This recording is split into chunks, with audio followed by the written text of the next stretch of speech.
పూర్తిగా ఈ వ్యవసాయాన్ని వదిలేసే పరిస్థితికి వచ్చిన రైతాంగానికి భరోసా కల్పించిన నాయకుడు డాక్టర్ వైఎస్ రాజశేఖర రెడ్డి గారు. 2004లో రాజశేఖర రెడ్డి గారు అధికారంలోకి వచ్చిన వెంటనే ప్రభుత్వానికి సంబంధించినటువంటి దాదాపుగా 13,000 కోట్ల రుణాలను మాఫీ చేసి ఎంతో మంది రైతులకు ఉపయోగపడే విధంగా ఉచిత విద్యుత్ పైన మొదటి సంతకం చేసిన వ్యక్తి రాజశేఖర రెడ్డి గారు.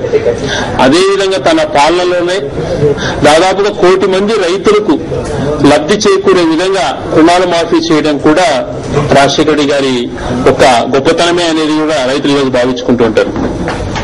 పూర్తిగా రైతాంగం పైన రైతుల వ్యవసాయం పైనే ఇంట్రెస్ట్ పోయినటువంటి పరిస్థితులు, ప్రభుత్వంలో ఉన్న పెద్దలు వ్యవసాయం దండగా అని కామెంట్స్ చేసి రైతులు నిరుత్సాహపరిస్తే పరిస్థితులలో ఆ విధంగా భరోసానిచ్చి రైతులను ఆదుకున్న వ్యక్తి డాక్టర్ వైఎస్ రాజశేఖర రెడ్డి గారు.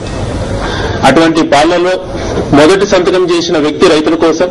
అదేవిధంగా 2009లో ఎలక్షన్స్ ముందున పెద్ద హామీలు చేయకుండా చేసిన పనులపైన కాన్ఫిడెంట్ తో ప్లస్ 9 గంటలు ఉచిత విద్యుత్ ఇస్తాము, 30 కేజీలు బియ్యం ఇస్తామనే 2 హామీలతో అధికారంలోకి తీసుకుని వచ్చిన డాక్టర్ వైఎస్ రాజశేఖర మరణం తర్వాత ఈ ప్రభుత్వం అనేక విధాలుగా ప్రజలను హింసిస్తోంది.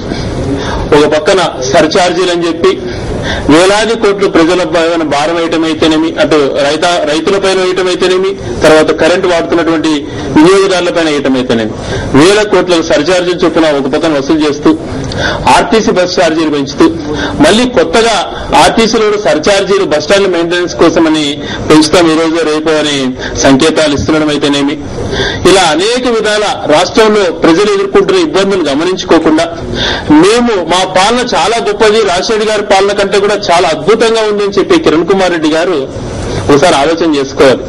ఏ విధంగా అద్భుతంగా ఉందో ఒకసారి తను ఆలోచన చేసుకుంటే ఒక పక్క రాజశేఖర్ గారు అమలు చేసినటువంటి సంక్షేమ కార్యక్రమాలన్నీ ఒకటొకటిగా తీసేస్తున్నారు. వాటితో పాటు రైతులకు పైన పెనుభారం మోపుతూ వేలాది కోట్లు సర్ఛార్జీలు పెడుతున్నారు. ఇంకొక పక్కన ఆర్టీసీ ఛార్జీలు పెంచుతున్నారు, ఫీజు రియంబర్స్మెంట్ సరిగా ఇవ్వలేకున్నారు.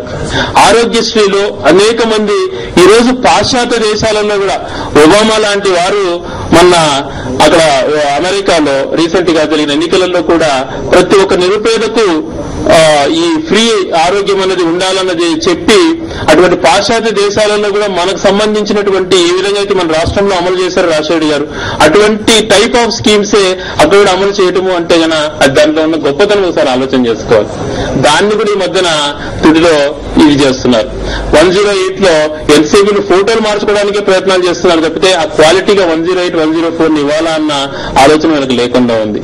మరి ఏ టైప్ లో మీరు ఒక పక్క రైతులకు గానీ ఇటు వినియోగదారులకు గానీ కష్టాలు మోపుతున్నారు, ఒక పక్కన చూస్తే సంక్షేమ కార్యక్రమాలు తీసేస్తున్నారు, మళ్ళీ మా పాలన అద్భుతం అంటారు.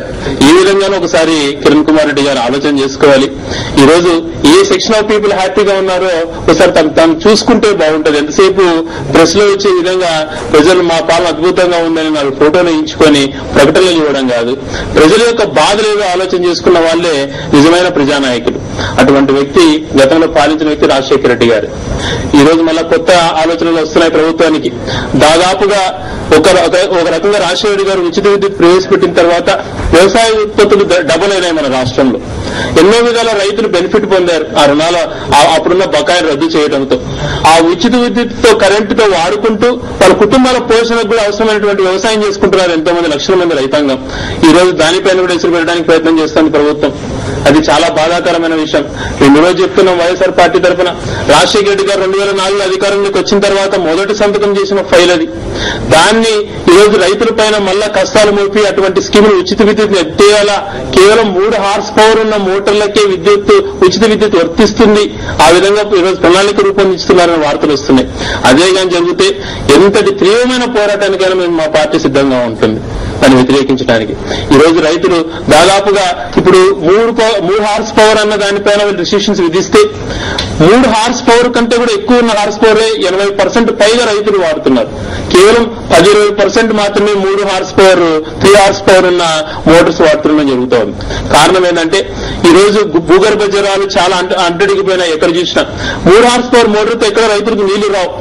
ప్రతి ఒక్క రైతుకి వాడుతున్నది 10 హార్స్ పవర్ కానీ లేకపోతే 12 హార్స్ పవర్ లేకపోతే 7 హార్స్ పవర్ మోటార్లు వాడతారు కానీ ఇది కేవలము రైతులను ముంచటానికో లేకపోతే ఇప్పుడు రైతులు ఇప్పుడే ఎరువుల ధరలు ఒక పక్క పెరిగి భయంకరమైనటువంటి కరెంటు సమస్యలతో అల్లాడుతూ కరువుతో ఒక పక్క వరదలతో సతమతమవుతున్న రైతాంగాన్ని మళ్ళీ ఈ విధంగా హింసించడం ఎంతవరకు భావ్యమో ఒకసారి కిరణ్ కుమార్ రెడ్డి గారు సర్కారు ఆలోచన చేయాలి.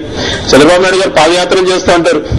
నేను అప్పుడు వీయలేకపోయినాను, అప్పుడు ఇస్తే అప్పుడు ఇచ్చిన వ్యక్తి కూడా ఇస్తానని చెప్పిన వ్యక్తి పైన కూడా కామెంట్స్ చేశాను, నేను అధికారంలోకి వస్తే ఇస్తానని చెప్తున్న చంద్రబాబు నాయుడు గారు పాదయాత్రలు ఎక్కడ ఇట్లాంటి విషయాలు ప్రస్తావించారు.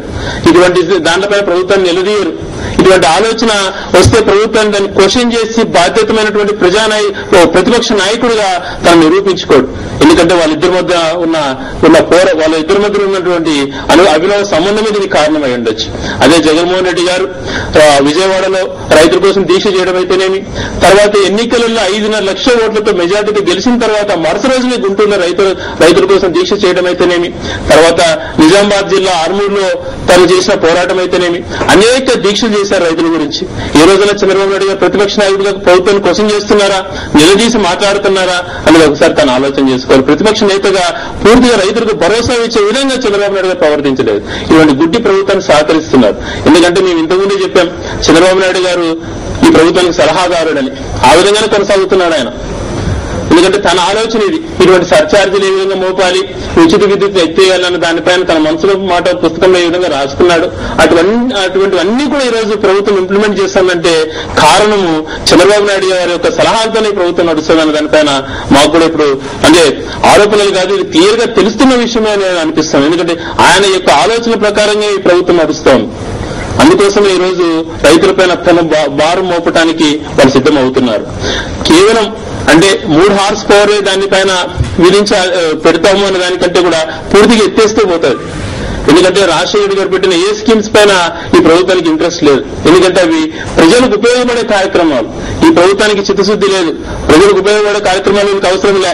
ఎవరో కష్టపడి తెచ్చిన అధికారాన్ని అనుభవించుకుంటూ దాంట్లో కుట్రలు పన్నుకుంటూ తెచ్చిన యొక్క కుటుంబాన్ని అన్యాయంగా జైలుపాలు చేసి ఈరోజు రాక్షసానందం పొందుతున్న ఈ మనుషులకు ప్రజలే గుణపాఠం చెప్తారన్నది ఏదో ప్రజలే ఖచ్చితమైన గుణపాఠం కూడా చెప్తారు. ఈరోజు చంద్రబాబు నాయుడు గారు రుణాల మాఫీ అంటున్నారు. తన అధికారంలో ఉన్నప్పుడు ఎటువంటి ఆలోచన చేయలేదు రుణాల మాఫీ గురించి.